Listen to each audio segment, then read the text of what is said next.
Observations from each team for week one. This is from Pro Football Focus. Browns. Nick Chubb led the NFL with 5 rushes of 10-plus yards in week one. So the more things change with your offense, the more they stay.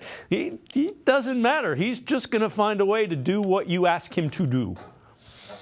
This just in. The sky is still blue. Nick Chubb, he gets up, he puts his pants on like everyone else, except when he does, puts on a Superman cape as well. Like we're blessed. We're blessed to live in this. He's a Hall of Fame caliber player. And the Browns have they've been monitoring his carries. They haven't let him get too much. This is the season that you just unleash him. You just let him go. And it does not have to be running the ball, but you get the ball in his hands any way you can, because only good things happen when he touches the ball. And I don't think anyone would be surprised if you tell them at the end of the season he's going to lead the league in explosive carries. It's the expectation at this point. Yeah, the Nick Chubb is good portion of our show is back again for 2023. All right. I'm all for it. Let's head back to the voicemail of Truth and Reason one more time.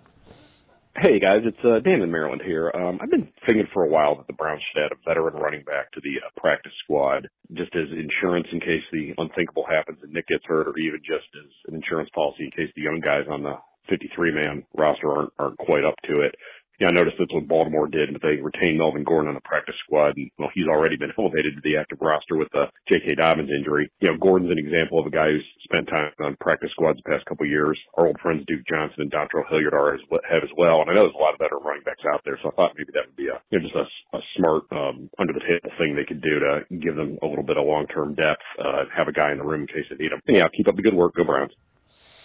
Yeah, that's an interesting line of thinking, and I don't disagree with it, but it doesn't look like the Browns are subscribing. You had Wilkins, and boy, that Jordan Wilkins, it was like 2 handoffs, and he couldn't take the handoff.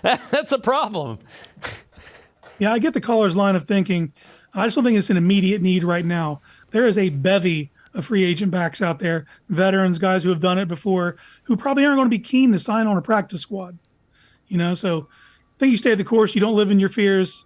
Nick Chubb is who Nick Chubb is. You ride that, and if it's football, anything could happen. But I don't think you live in your fears in that, because if you need to pivot and you need to sign a veteran running back, there are plenty on the market for you to go and get.